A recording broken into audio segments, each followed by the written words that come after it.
시심으로 함께하는 한간사의 말씀 묵상.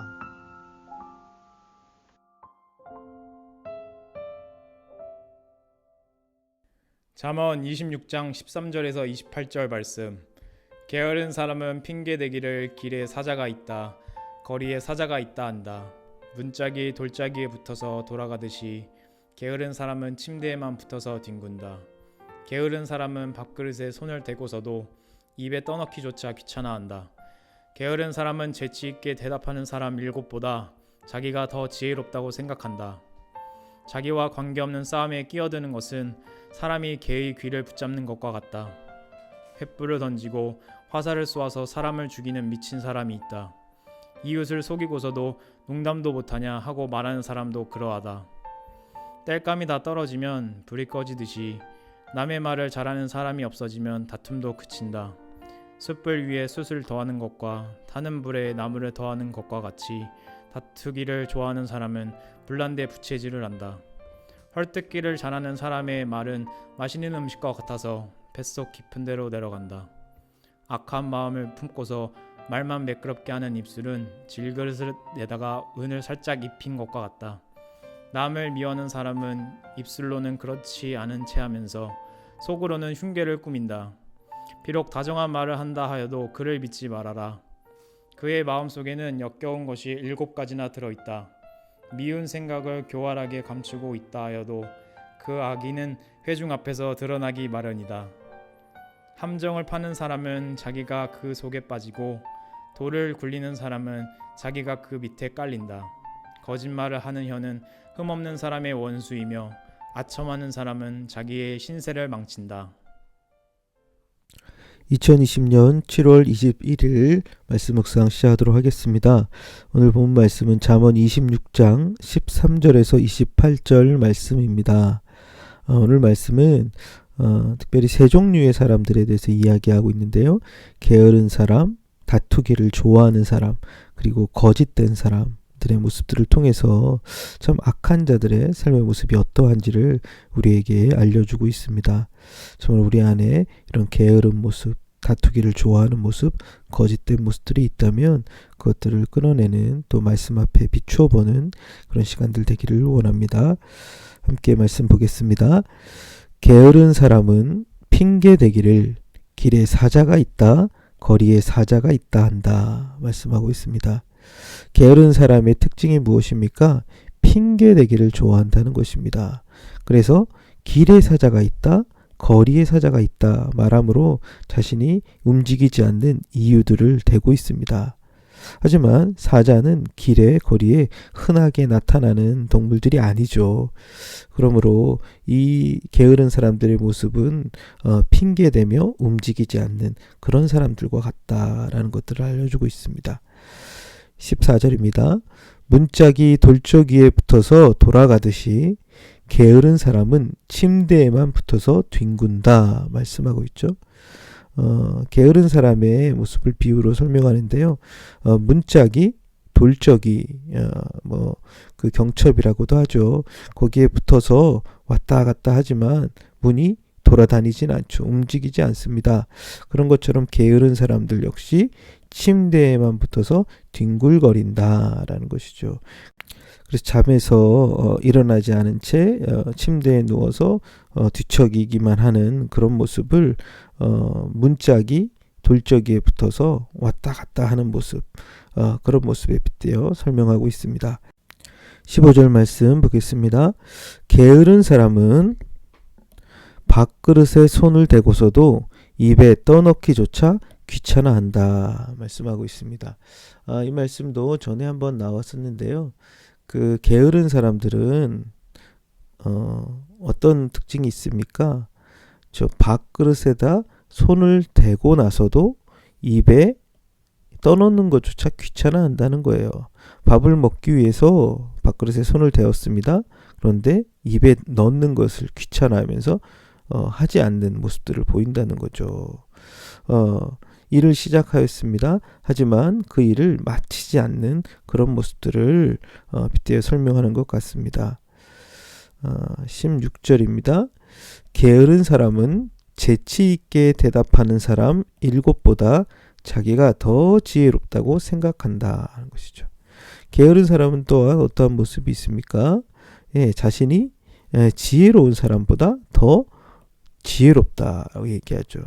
지혜로운 사람 7명보다 자기가 더 지혜롭다고 생각하는 어리석은 모습들을 보이게 되죠. 그래서 게으른 사람들은 지혜로운 사람들의 충고나 조언을 듣는 것조차도 하지 않는 모습들을 보이게 되죠. 그래서 게으른 사람들은 스스로 지혜롭다고 생각하며 정말 지혜로운 사람들의 이야기를 듣지 않는 그런 모습들을 보게 됩니다. 게으른 사람들의 모습 몇 가지 살펴봤는데, 핑계대기를 좋아하고 잘 움직이지 않고 일을 시작했지만 끝마치지 못하며 스스로 지혜롭다고 생각하며 다른 사람들 이야기를 듣지 않는 모습들을 게으른 사람들의 모습 가운데 볼 수 있습니다. 이어서 17절부터는 다투기를 좋아하는 사람들의 모습들이 나옵니다. 17절 한번 같이 보겠습니다. 자기와 관계없는 싸움에 끼어드는 것은 사람이 개의 귀를 붙잡는 것과 같다 말씀하고 있습니다. 자기와 아무 관계가 없는데 그 싸움에 끼어드는 게 어떤 것과 같아요? 개의 귀를 붙잡는 것 같다는 것입니다. 여러분, 개의 귀를 붙잡으면 어떻게 될까요? 그 개가 사람을 물려고 하겠죠. 그래서 아무 관계가 없는데 싸움에 끼어들다 보면 그 싸우는 사람들이 누구에게? 그 끼어든 사람들에게 공격하고 그를 물려고 한다라는 것입니다. 그리고 18절 19절은 말로 인해 사람을 상처 주는 그런 모습들을 이야기하고 있습니다. 횃불을 던지고 화살을 쏘아서 사람을 죽이는 미친 사람이 있다. 이웃을 속이고서도 농담도 못하냐 하고 말하는 사람도 그러하다 말씀하고 있죠. 18절 19절에서는 이웃을 속이며 그리고 나서 내가 농담도 못하냐라고 말하는 그런 사람들이 있다는데, 그런 사람들은 어떤 사람과 같다는 거예요. 횃불을 던지고 화살을 쏘아 사람을 죽이는 미친 사람과도 같다는 것입니다. 사람을 향하여 횃불을 던지거나 화살을 쏘면 그 사람들의 생명을 해칠 수 있는 그런 미친 행동이죠. 그런데 이웃을 향하여 거짓말을 하면서 그를 속이면서 나중에 이건 농담이다 라고 말하는 것, 그것은 그 사람들에게 이런 치명적인 어려움을 주는 그런 미친 행동이다 라는 것입니다. 20절입니다. 땔감이 다 떨어지면 불이 꺼지듯이 남의 말을 잘하는 사람이 없어지면 다툼도 그친다 얘기하죠. 이것 또한 비유로도 설명하는데요. 땔감이 없어지면, 땔나무가 다 떨어지면 불이 꺼지듯 남의 말을 잘하는 사람이 없어지면 그 다툼도 그치게 된다는 거죠. 역으로 생각해 보면 다툼이 더 일어나는 이유는 다른 사람들 향한 험담의 말이 있기 때문에 그 다툼도 더 활활 타오른다는 거죠. 땔감이 있으면 더 불이 활활 타오르는 것처럼 우리의 다툼 역시도 남의 말하는 사람들로 인해서 더 생겨나는 그런 모습들이 있다는 거죠. 험담하는 것, 그것은 싸움을 더 북돋우는 역할을 하게 된다는 것입니다. 21절입니다. 숯불 위에 숯을 더하는 것과 타는 불에 나무를 더하는 것 같이 다투기를 좋아하는 사람은 불난데 부채질을 한다 했죠. 20절과도 약간 연관이 있는데요. 그 다투기를 좋아하는 사람들은 어떤 사람들이라는 거예요? 불난데 부채질하는 그런 사람들 같다는 거예요. 숯불 위에 숯불을 더하면 어떻게 됩니까? 숯을 더하면 더 불이 붙겠죠. 타는 불에 나무를 더하면 불이 더 헐헐 타는 것처럼 그 다투기를 좋아하는 사람들, 그 사람들이 생겨나면 생겨날수록 더 싸움은 활발하게 불타오른다라는 것입니다. 22절입니다. 헐뜯기를 잘하는 사람의 말은 마시는 음식과 같아서 뱃속 깊은 데로 내려간다는 것이죠. 아까 그 20절에서 계속 이어서 좀 우리가 생각해 보면 그 헐뜯기를 잘하는 사람의 말, 어떻게 보면 험담하는 말들이죠. 그것은 어떤 것과 같다고 이야기합니까? 맛있는 음식 같다 이야기합니다. 여러분, 맛있는 음식이 되게 매혹적이고 우리를 유혹합니다. 그리고 그 음식은 우리의 몸 깊은 곳까지 내려가게 되어 있습니다. 그래서 험담의 말은 굉장히 사람들을 유혹하는 말이 된다는 거죠. 뿐만 아니라 그것은 우리에게 깊은 곳에 들어와 영향을 미치는 일이 나타난다는 것입니다. 그래서 이 싸우는 것들이 이 험담의 말을 통해서 또 우리가 유혹을 받고 자극을 받아 더 많이 그 싸움이 활발해지는 일들로 나타난다는 것이죠. 그래서 그 다투기를 좋아하는 사람들의 몇 가지 특징들을 얘기하죠. 싸움에 끼어든다든지 거짓으로 남을 속이면서 상처를 입힌다든지, 그리고 그 험담의 말을 계속해서 하면서 그 싸움을 더 키워가는 일들이 나타난다라는 것들을 볼 수 있습니다. 이제 23절부터는 거짓된 사람들의 모습들에 대해서 보여주고 있는데요. 같이 한번 말씀 살펴보겠습니다. 악한 마음을 품고서 말만 매끄럽게 하는 입술은 질그릇에다가 은을 살짝 입힌 것과 같다 말씀하고 있죠. 그 마음은 악한 마음을 품고 있습니다. 그런데 그 말은 어떻습니까? 매끄럽게 하는 입술이다. 그렇죠? 개역성경에서 온유한 입술, 이렇게 온유한 말로 이야기하는데요. 마음은 악한 것을 품고 있는데 입으로만 온유한 척 이야기하는 것이죠. 근데 그것은 어떤 것과 같다고 이야기합니까? 질그릇에다 은을 살짝 입힌 것과 같다는 거예요. 실제는 질그릇인데 겉에만 은을 발라서 은인 것처럼 보이지만 실제는 토기 그릇, 질그릇이라는 것이죠. 24절입니다. 남을 미워하는 사람은 입술로는 그렇지 않은 체 하면서 속으로는 흉계를 꾸민다라는 것이죠. 이것도 뭐 이 같은 비슷한 맥락인데요. 자신의 마음은 남을 미워하는 마음이 있습니다. 그런데 입술로는 어떻게 해요? 그렇지 않은 척합니다. 그런데 그의 속마음은 그를 해하려고 하는 흉계를 꾸미고 있다라는 것이죠. 그래서 그의 입술로 하는 모습과 실제 마음이 다른 경우들이 있다라는 것들을 얘기하면서 주의하라는 것이죠. 비록 다정한 말을 한다 하여도 그를 믿지 말아라. 그 마음 속에는 역겨운 것이 7가지나 들어있다라는 것입니다. 이것도 말로는 다정하게 이야기합니다. 그런데 그의 마음속은 어떻습니까?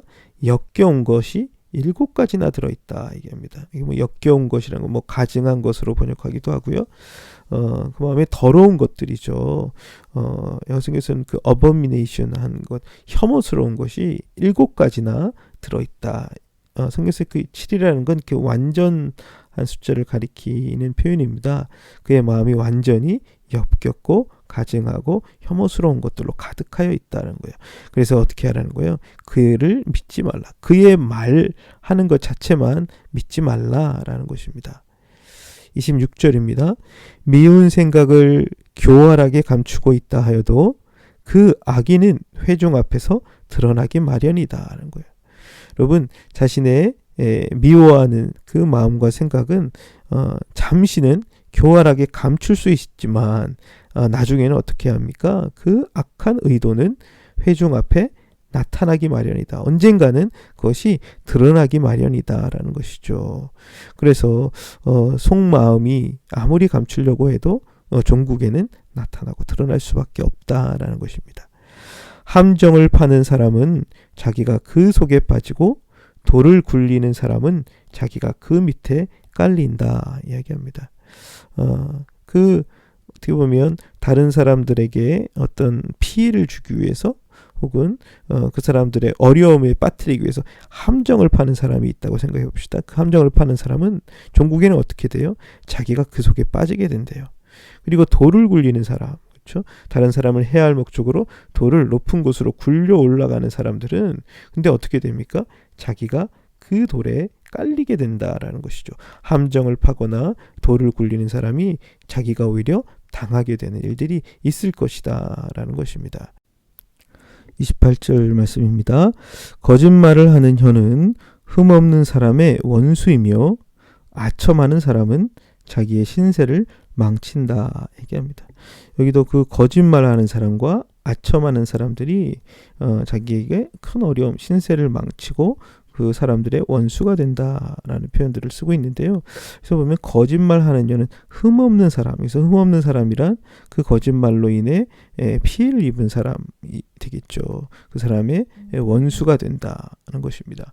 여기서 말하는 그 원수가 된다는 것은 그를 미워하는 자가 된다라는 것이에요.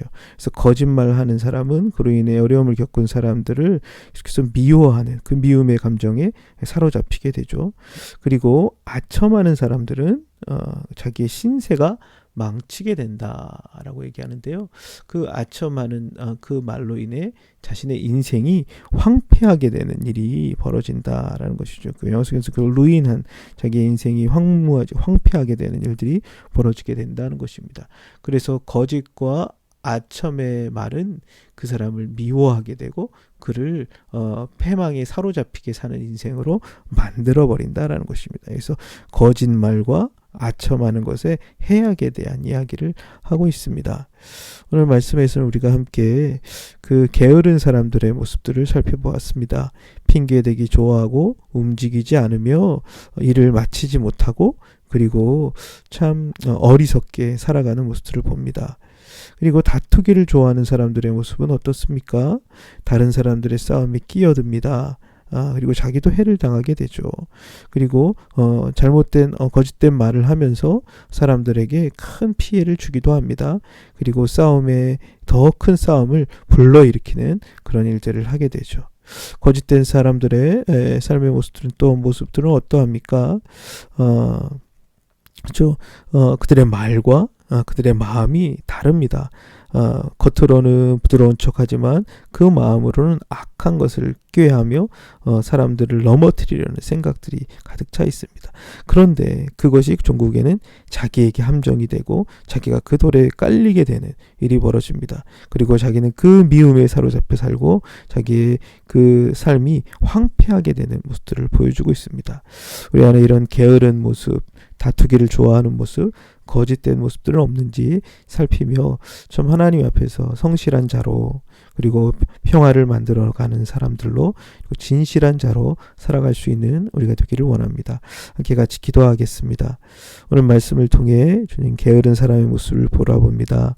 참 늘 핑계대고 움직이지 않으며 참으로 어리석은 자의 모습으로 살아갑니다. 우리 안에 그런 모습들 없는지 돌아보게 하시고 하나님의 성실함으로 살아가는 삶이 될 수 있도록 도와주시옵소서. 아버지 하나님, 또 참 다투기를 좋아하는 사람의 모습을 바라봅니다. 싸움하는 것들을 즐기며 더 많은 싸움을 부추기지만 하나님, 그것이 다른 사람들을 해하며 자기에게도 하나님 그것들이 해로운 것들임을 기억하게 하여 주시옵소서. 주님, 거짓된 사람들, 특별히 그들의 마음과 그들의 입술이 다르며 악한 것을 꾀하였던 그들의 모습이 종국에는 그들도 함정에 빠지며 그 돌에 자기가 깔리는 것들을 보게 됩니다. 주님, 그 미움에 사로잡히고 황폐함에 사로잡히는 그런 어리석은 자 되지 않게 하여 주시고 하나님, 우리 안에 진실함으로 서로를 대할 수 있는 우리의 모습을 되게 하여 주옵소서. 예수 그리스도의 이름으로 기도드렸습니다. 아멘.